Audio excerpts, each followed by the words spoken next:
Hey guys, welcome back to the channel. It's Trey, and I can't believe I have to have this conversation again, but we're going to talk about stupid Jon Kent Superman because there was an artist who was getting backlash for drawing Superman wearing a I love my bisexual son shirt, and then tried to get mad that a lot of people didn't agree and then tried to call him out. And of course, you know me, um, I'm gonna go at it with you. I don't care. You can get mad at a wall. But I called him out on it. I said, "You're putting your political beliefs onto Superman." And he was like, "Well, Superman is a kind-hearted person, so why wouldn't he what stand for his bisexual son? Because that's you're putting him in a political position that he really shouldn't be there. Because would you want him to be wearing a Black Lives Matter shirt? No." And the person was like, "No, but okay, well then if you can't accept him wearing a Black Lives Matter shirt, then why would you have him wear I love my bisexual son?" He doesn't need to let the world know that he loves his bisexual son. Everyone knows that Superman will love his son, but at the same time, did you ever think that, okay, just because he loves his son, do you think that he agrees with his lifestyle? And just because they drew Superman's logo in the LGBT, does that make it right? No. And just because artist drew this a story that had Superman's son be bisexual, does that mean Superman would agree? No, because realistically, that's not how that works. And then, of course, they would try to, the person was trying to get mad and trying to say that, oh, I'm being bigoted or homophobic because Superman is very accepting to everybody. Yeah, he accepts them, but that doesn't mean he has to agree with their lifestyle. I don't think you understand it. Okay, he's kind to Lex Luthor, right? He does his best and he follows the law, but that doesn't mean he agree with the lifestyle and the choices that he makes. The same thing with anything. You know what I'm saying? He likes Batman. He's kind to Batman, but he doesn't agree with a lot of his methods and his lifestyle that he lives. Does that mean that he's not kind to Bruce Wayne? Does it mean that he doesn't care? No, he just don't agree. Realistically, it's a problem because this is what I need a lot of y'all to understand, especially the ones who always want to try to throw John Kent in our face and try to say that this is a good thing. No, it is weird to age up a 10-year-old child to 17, right? Then ship him off into the future and he does fuck all in the future. Then he comes back, right? But after he comes back, his father has to leave and go to War World, right? Okay, cool. Then he comes back and his son is dating a 21-year-old terrorist. And remember, John is 17, but with a 10-year-old mind, right? So you got the 10-year-old who's trapped in a 17-year-old body dating a 21-year-old eco terrorist. Not eco terrorist, I meant. And Lois and Clark were just like, "Oh, okay, fine." No, that's weird. That's trauma that we need to talk about. Nobody, and that's what I'm saying. Nobody sat down and talked about this. It is weird. Why did John feel the need that he need to go to comfort of an older gentleman?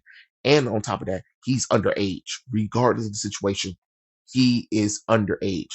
Or the fact that Lois and Clark never thought about we need to get our son back to 10 years old, because the thing about it is Lois and Clark have have a public persona, and everybody who knew John Kent as a 10-year-old boy, everybody just never brings up John Kent at all because they're not public. These people are not publicly known anymore.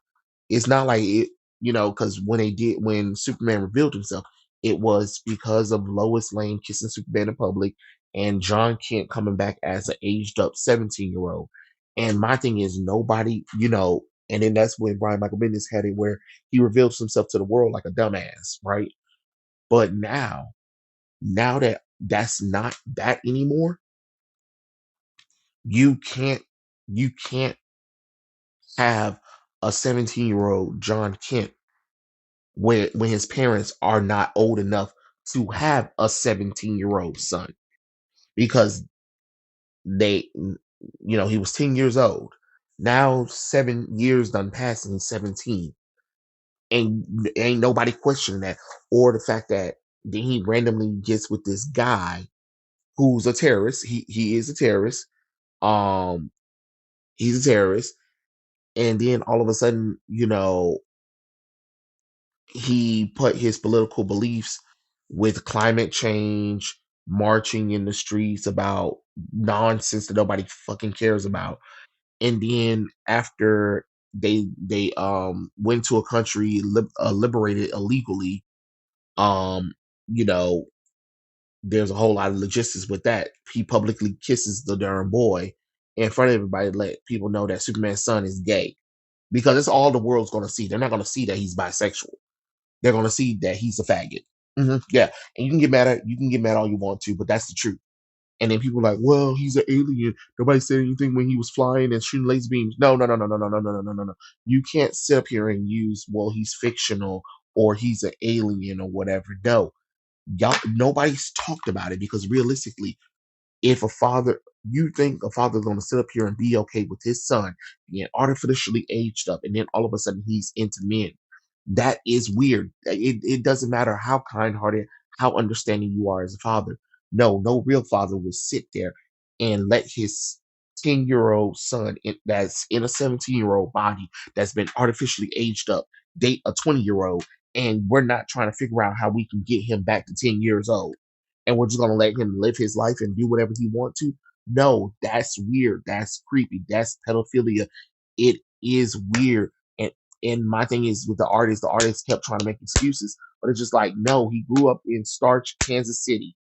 He grew up in Kansas City, very Christian, and sadly, and as much as a lot of y'all don't want, he's Republican. If we really need to throw that up in there, and I really hate getting political about nonsense, but I'm just being honest. Kansas ain't no open for everybody kind of thing, kind of state. It's not. Now there's gonna be somebody who's gonna be like, well, I'm from Kansas and all that's great. Now now times go back to before the 2010s. No, a lot of these states were not open to the LGBT community and stop pretending like it was. Stop pretending like the world is just okay with LGBT. No, it's not because it's kind of funny because you have a writer who is not even from America, writing about an American character's son. And then the first thing they decided that they need to do is make him LGBT so he can have an Eisner Award. That is dumb. That is for agenda. And then people want to be like, oh, clearly you never. I've read the comic book. That's why I'm saying this. Superman just accepted everything. Him and Lois and everybody around him, they just accepted everything. No, what's realistic is when Alan Scott, the real Alan Scott, not this bullshit faggot one that we got now, but the real Alan Scott, he has a son, Obsidian, Todd Rice, who is gay. It took years it took years, not only in the real world, but in the comic book world before Alan Scott accepted his son being gay. And I know some people are gonna be like, "Oh, it's because he had internalized homophobia." No, He grew up in the 1930s.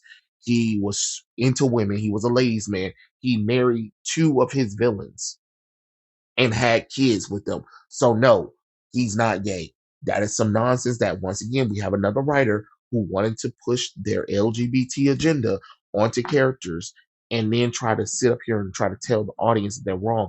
But the problem is there's a lot of comic book stories that will contradict everything that this the writer have said. Same thing with Jon Kent. And then my thing is why every time we have why is it that a lot of LGBT people or allies always want to target a child? You know what I'm saying? Like I was hearing about a gay couple. One of them is blind and stuff like that, and they've been doing a collection of LGBT children books. Why? Why is your sick weirdo ass doing that shit? Why you can't make grown ass LGBT books? You know what I'm saying? Why can't you, if you're gonna do children's stories, why can't your children's stories be about, kids dealing with being blind like you are? Why do you have to feel the need to do that? Like Chris Colfrey. Chris Colfrey, he's a gay actor from Glee. And he wrote these beautiful children's books. I forgot what the name of the books were called, but I think he's like 12 books in, and he's created this fantastical world for little kids to read. It's like mini Harry Potter. You get what I'm saying? And That's the stuff you need to be doing. But when you got writers like Tim Seeley and what's it what's the darn man name, Tom Taylor, who literally took children, because the Teen Titans Academy and Superboy, and made sure that they threw this whole LGBT thing onto those characters. It it makes them a dead brand, because my thing is with DC, you can't sell John Kent Kid if you're also going to try to sell gay Superman John Kent. You have to pick one. You can't have it both ways. Eventually, you are going to have to choose. But my thing is with the artist, and that's what I'm talking about on Instagram. No, not even just Instagram. Social media in general will promote more LGBT stuff like that onto people, and then get mad when somebody replies back and say this is dumb, and then you want to try to make a video trying to bash the people who read the characters. Like, you're not going to tell what so you're going to tell 95% of the population that they're wrong about their opinion. So therefore you're saying that anybody who don't agree with John Kent being LGBT is a bigot. So that's 95% of the world, because most of the world don't. And then that's another thing too. Y'all don't, a lot of y'all don't even read the damn books. So the people that are trying to defend it, which the artist is, and I said, but you don't even read the books. It's not even about that. Well, actually it is, because they did it for you weirdos. At least if you're going to at least if you're going to be part of it, at least stand by the bullshit. Most of them do not have the comic books, do not have the merchandise at all, but they'll draw you some pictures and say, "Oh, my ship sailed." Okay, and once again, it goes back to the fact, like, you got like with DC and the whole James Gunn thing. Everybody always want to talk about his Suicide Squad movie was entertaining. It doesn't matter. It failed at the box office. Period. In a discussion, there's no excuses. It failed. It doesn't matter. It failed. Period. Breach Commandos failed. Peacemaker season 1 failed. It didn't chart anything. You get what I'm saying? Y'all have to, it didn't sell merchandise. People didn't really buy the Peacemaker downloadable content for Mortal Kombat 1. And Mortal Kombat 1 is all of its own. You're just you have to state the facts. It doesn't matter how much you like something or want something to be true. It's not there. And then another thing that I rebuttal, I said, how come y'all always want to draw characters who's been forcefully changed to LGBT, but y'all never want to draw original characters who are already LGBT as part of their creation? I never see y'all do Apollo and Midnighter. I never see y'all do Batwoman and Renee Montoya. I never see y'all do Doctor Extraordinary. He's basically like gay Doctor Strange. You know what I'm saying? Like, I never see y'all do anything with Obsidian at all. You get what I'm saying? These are wonderful, iconic DC characters who happen to be gay, and y'all don't do a damn thing with them, and y'all never draw them. And I called it out, and yet they still talking about, oh, you're just a no, no, no, no, no, no, no. You can't call me a bigot or talk about I don't like the stuff when I just listed several LGBT characters from DC comic books that I'm actually interested in, that I actually read their stories and I think they're good, despite the fact that they're gay. But you don't know nothing about them, but you want to try to push LGBT John Kent, or Superman wearing LGBT colored flag, or a shirt about loving his son. First off, realistically, if we're talking about in the comic books, it wouldn't make any sense for him to wear this shirt, because why do people need to know that you have an LGBT son? That's dumb. That's stupid. And then on top of that, now they're going to be like, wait, hold on, Superman has a son? Because a lot of people are not aware that Superman has a son. You get what I'm saying? And then it ain't gonna take long for somebody to figure out, well, no, wait, hold on. So Lois and Clark had a son who was 10 years old. We never see him though, but we see this older teenage boy around them a lot.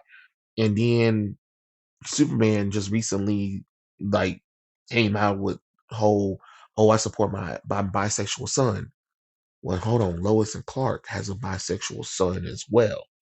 Like, you see how it wouldn't take long to kind of piece that together, because the fact of the matter is we still have a 10-year-old boy in a 17-year-old body smacking down with a 21-year-old terrorist. Like, that to me, that is weird. That is weird. That is creepy. That's pedophilia. I don't care what none of y'all say. That is grooming.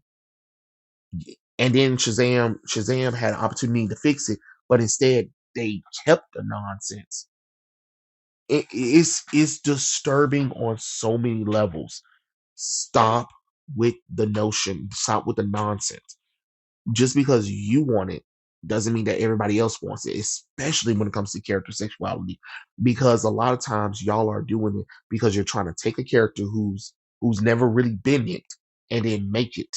Because my thing is that all those LGBT characters I just named from DC that are gay, would you have mind if I decided to break up Midnight on Apollo and their history is sort of there, semi there, or whatever, but then they, from now on to the end of time, they're dating women.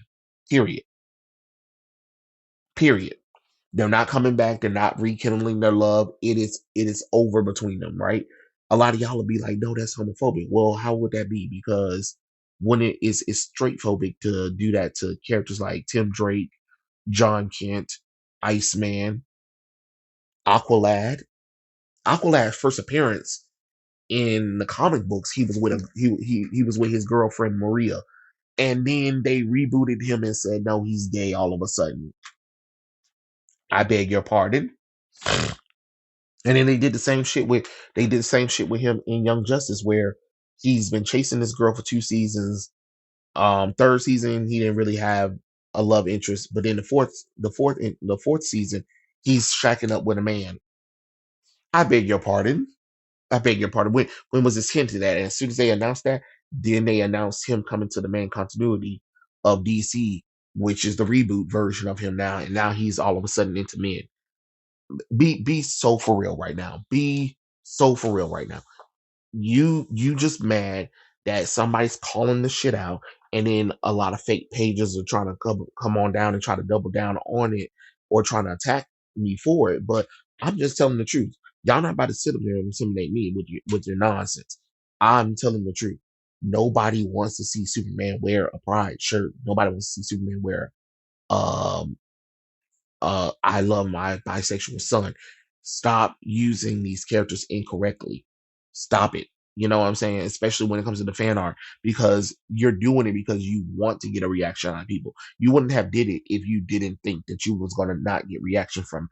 But then to get reactions from it and then try to cry the victim and then try to get mad that the audience is fighting back against you, tells you all you need to know, that you were in the wrong with it. You could have kept that shit private, or you could have shared it to your close friends tab.